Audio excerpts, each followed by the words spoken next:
Welcome to Celebrate a Sister podcast. I'm your host, Emma Walkinshaw. I'm a transformational coach. I'm also the founder of Embody Me program and the creator of 21 Minutes of Morning Magic. You may also find me on the yoga mat leading yoga sessions and also running retreats here in Australia and internationally. Here on the podcast, I bring you some pretty incredible guests. We talk all things self-belief, body acceptance, personal development, outdated beauty standards, and we also call BS on the toxic diet culture, accepting the beautiful bodies we were born into, letting go of all the beliefs, and raising our self-awareness. I also come to you from time to time with a little solo episode, a little Life According to Emma moment. I'm so glad you're here. Enjoy.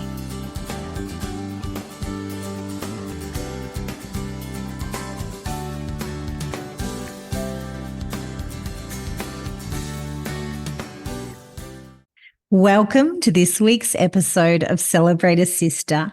Today, I have a wonderful guest, beautiful Belinda Stark. I'm going to let you know a little bit about Belinda. With over 3 decades of rich and varied life experiences, Belinda's journey embodies resilience and relentless personal growth. Her life trails include battling 2 bouts of postnatal depression, clinical depression, and defeating breast cancer, managing fast onset menopause, and confronting a 20-year drinking problem in midlife. All of this has contributed to a profound foundation of strength and survival that defines who she is. She has built a successful retail fashion business and created her own fashion label, fulfilling a professional dream to provide a platform to support midlife women wanting guidance with fashion and finding their style. This calling to help women feel good inside and out grew louder after a transformational journey during her early sobriety. For the last 18 months, she's been taken a back seat in her retail business and thrown herself into becoming a qualified life coach, specializing in midlife women and their relationship with alcohol. She has written for Mamma Mia, been featured in 9 Honey and Tricker TV. Her accumulated knowledge, practice, and learnings have made her sought-after coach that she is today. She's incredibly passionate about helping women in midlife uncover their passion, purpose, and live a life on their own terms with confidence and an unshakable self-belief. Belinda is dedicated to changing negative perceptions about grey area drinking and helping women live their best next chapter. Welcome, Belinda.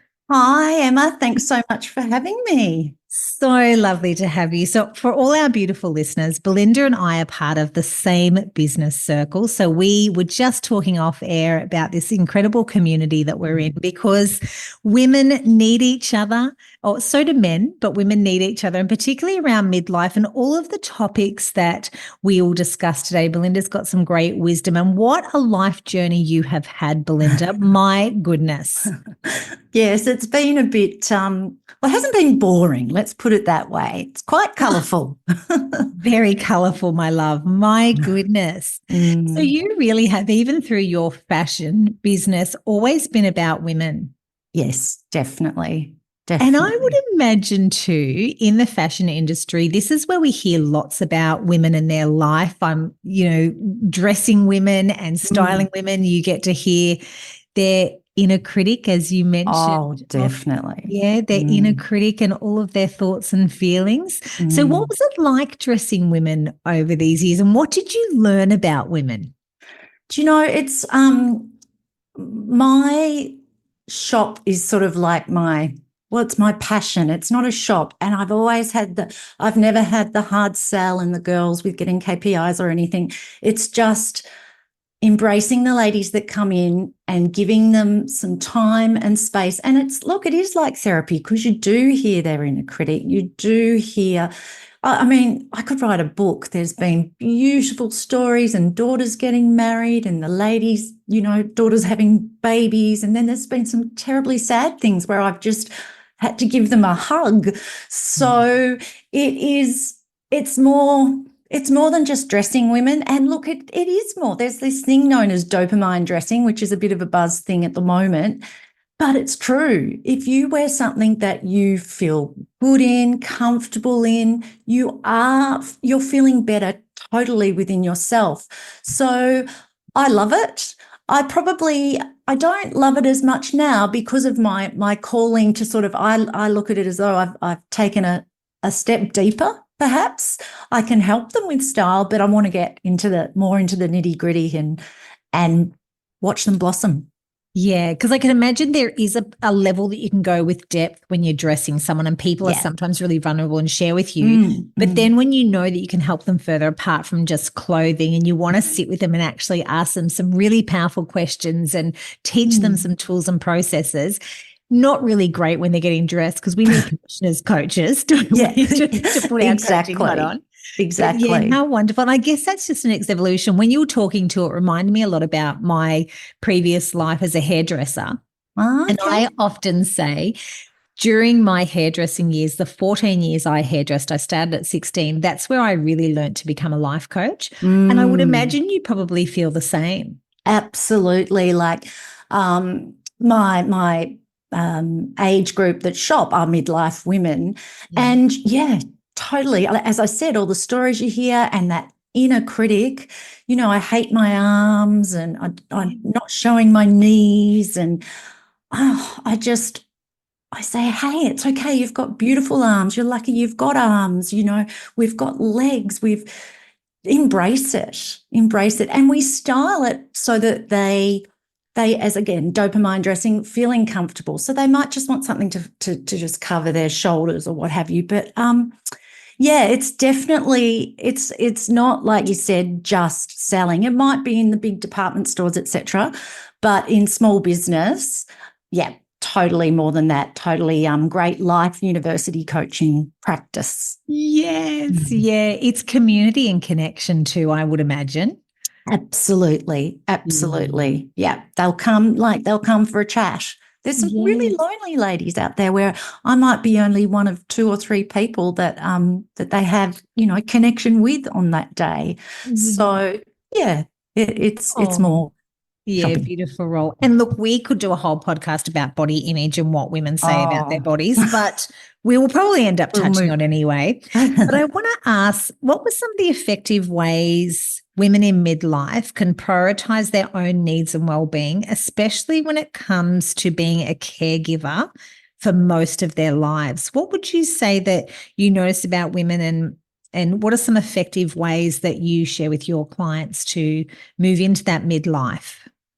What I do with my clients a lot is, because it's not just about drinking, it's much more than that, is I ask them to make sure they do 3 self-loving things each day.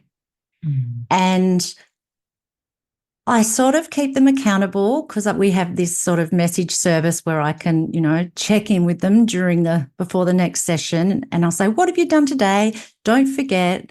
And it doesn't have to be anything big. I mean, big is beautiful. You can book that half day at the spa. Wonderful. But simple things like buying yourself that book or going to your favorite cafe or just taking 20 minutes for yourself, a hot shower with a beautiful new wash. I just think that's so important. And like everything, practice, consistency.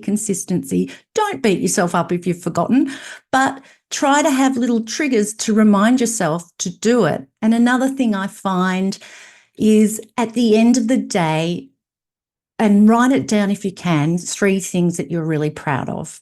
And sometimes for me, it's making the bed and getting the washing done. It's simple. And you should take pride in that. Women in general do not celebrate their wins. And the more we do it, again, the better we get at it, more practice. And it's so much more nicer than beating ourselves up. So they would be 2 really key things to prioritize your needs. And there's simple things like your boundaries, and we're people pleasers, big people pleasers, but if you can just, again, start practicing. If you can't say no, say, no, look, I can't because of, or I'll just, a great one is, I'll just have to check my diary. And that really empowers you too. And it is self-care and prioritizing you. Yeah. I find, similar. I'm with you. I love the self-care practices. I do feel it's quite an overused term these days, though. Yeah. Self-care. I do find that. And I find working with women, having them have an experience where they actually see the benefit. Why would you self-care? Yes. Because it's all good and well for us to say self-care and do these things, but why would you do that? Like what's real, like if because we are, as human beings, I feel like we need to know if I'm going to do this, there needs to be an outcome. So from your own experience, because you have journeyed through postnatal depression, cancer, like, oh my goodness. So from your perspective, why has it been helpful for you? Because you've walked this path and you've had to come back from pretty full-on adversity in your life. What would you say has been the benefit of that? Like, we know these things are great, but why? Why do we do it? Why? What's in it for us? Like, it's almost that, because it's good to be the martyr. That can be a great badge of honor, can't it? That's a great one, the old martyr. Yeah. I'd rather say, well, I do everything for everybody else. But what do we think? So I guess, Belinda, as two coaches, helping our listeners understand self-care, but what's the benefit of it? What are you going to get? What's in it for you? What do you think it is? Well, with cancer and what have you, you have to have a positive outlook. You can't not. So it's self-love, it's self-preservation. It's not letting those negative things come in. But I think you just have to try it and see how you feel. It's about how you want to feel. It's about giving yourself compassion, love. And it also, for me, with what I've been through, I didn't want to be in this dark hole anymore. But often it took that really big black hole to find how to self-care, there's the word, self-love, prioritize me, love me, fall in love with Belinda again, get to know Belinda, that inner woman.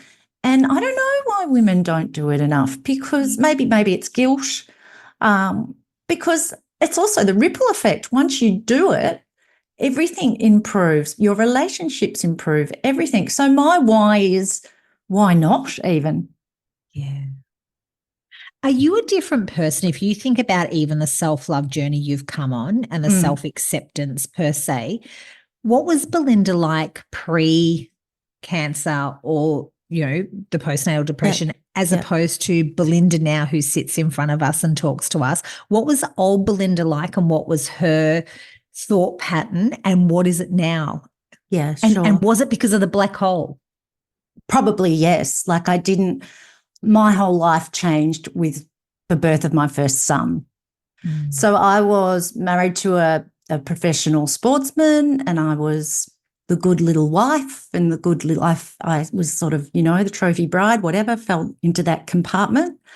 But, and I'm sure everyone knows, once you have a child, you change. And our priorities changed, everything changed.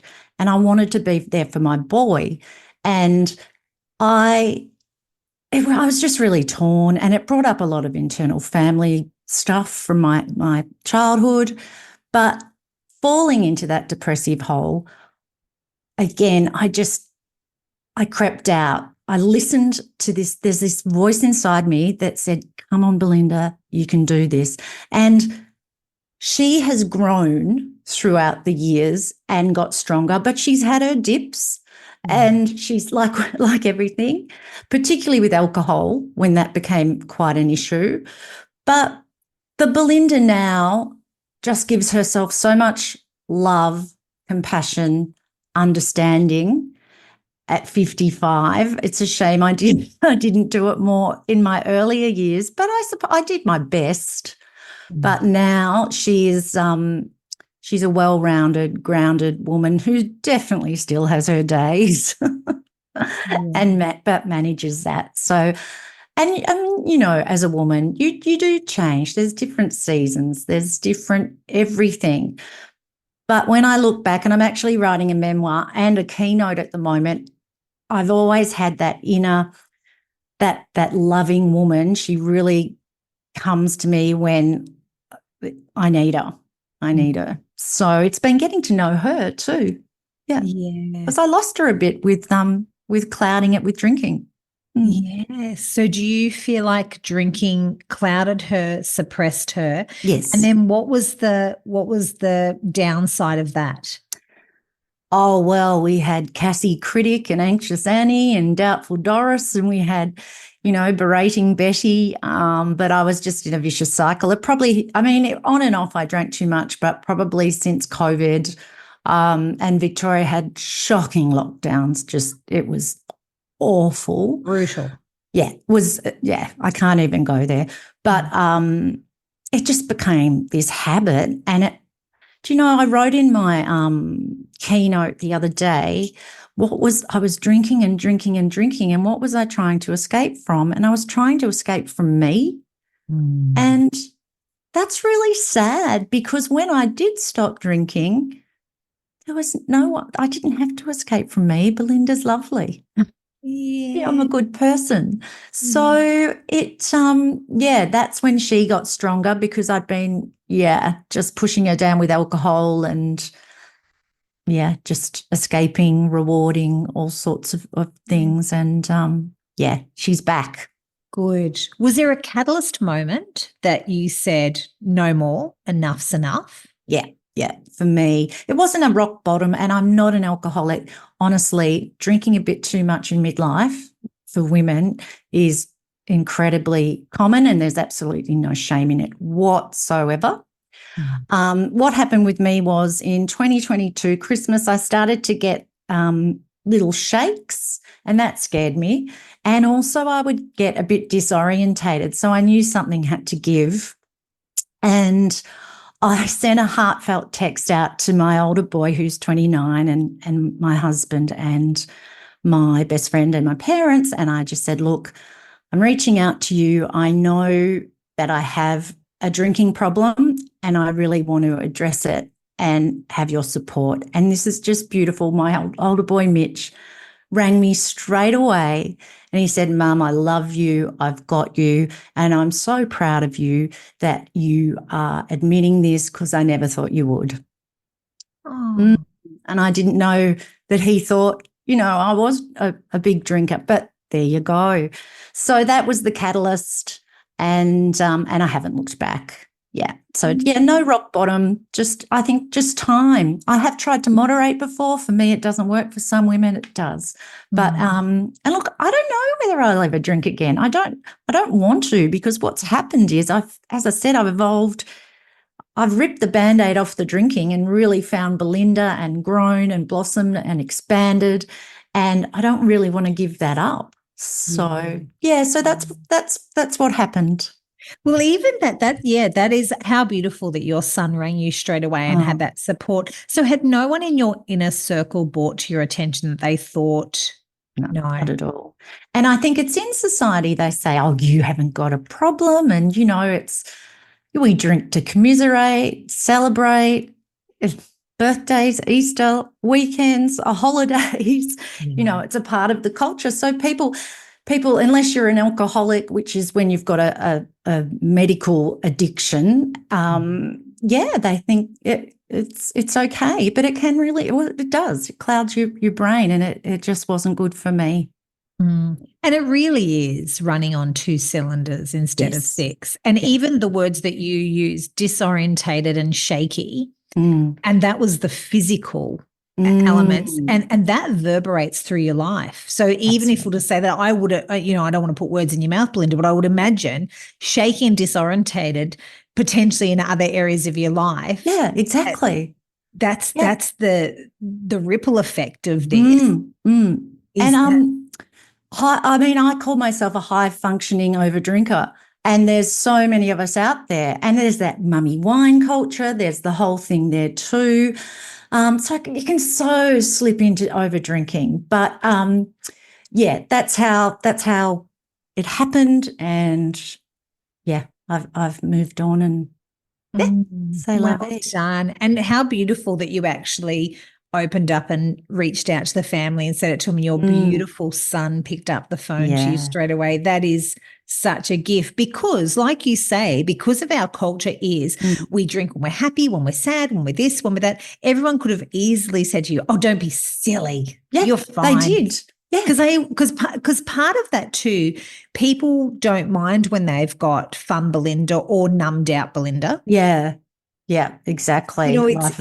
Yeah. yeah. Yeah. And if they're doing it too, because often too, and I know my own life at different times when I've stopped drinking, had time off, it's actually quite uncomfortable for people. Yes. Well, they I think it's also guilt because they think, Yeah. oh, and they realize maybe I shouldn't be drinking, but they don't want to say that. So they, sort of egg you on. But there's, as I said, there's no shame in it. And I'm not preachy at all.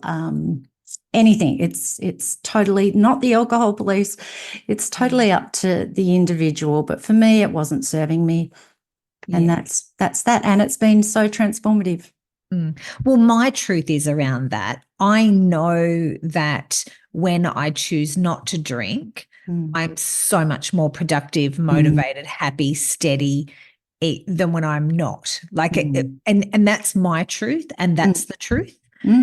Everyone has a different story around that or a different experience around that. But it is definitely something, for our listeners, it's definitely worth exploring your relationship with it because we are in relationship with everything. We're in everything. Totally. We're in relationship. They call it sober curiosity. So if you're sober curious, Google that one. Yeah, sober curiosity. It's and it's even, speaking from my own experience, it's also okay to say when you speaking from my experience, when I've not been impeccable with my word, I've said I'm not going to drink tonight, and then I do, and that's sober curious. So then the whole sober curious around that is, for me, is and I'm sure some of our listeners too.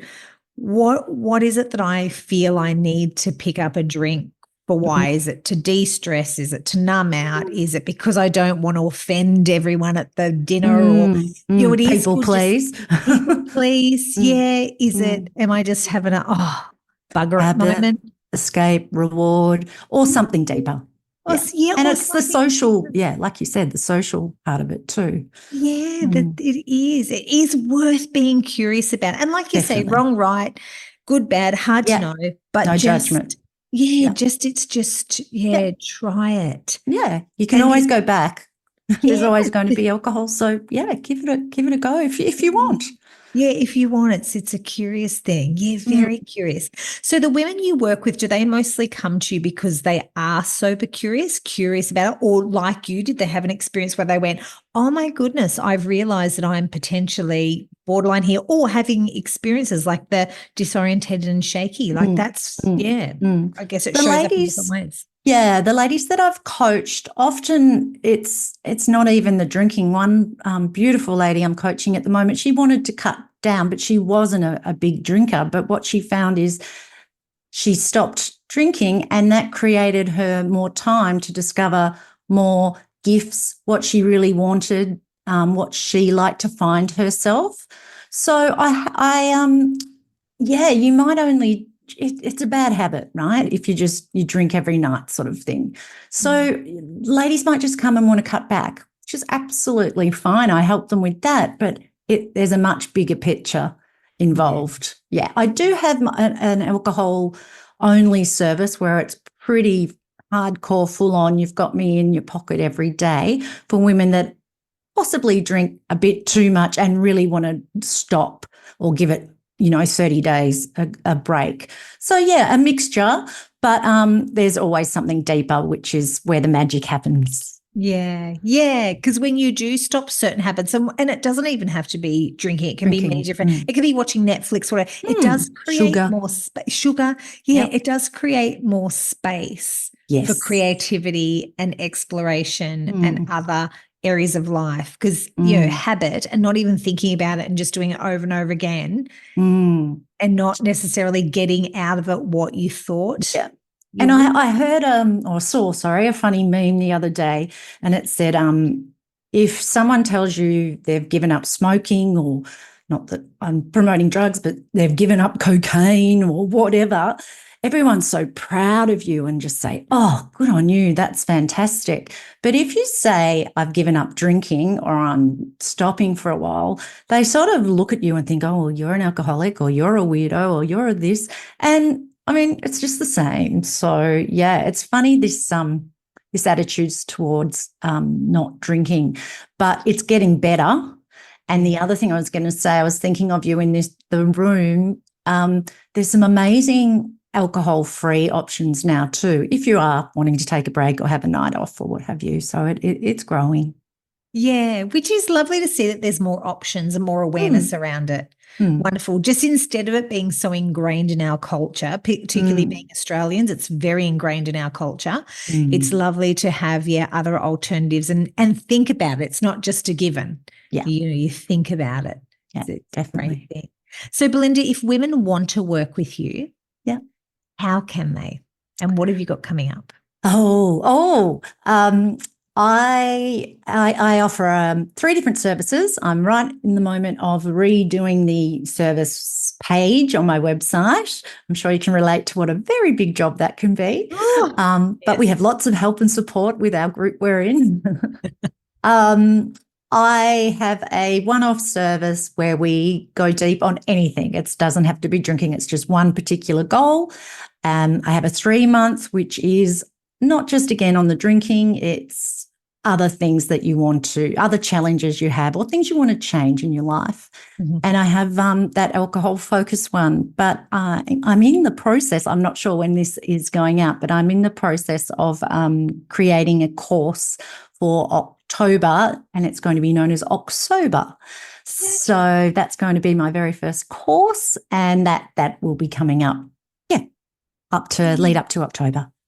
Fabulous. That's great. And if anyone is sober curious, let's say, that October could be a great little bouncing off place, and just a little break is sometimes really good. It's like when we have a break from anything, sometimes that can be just really, really helpful for clarity. And a reset, a reframe, just a break. You can always go back.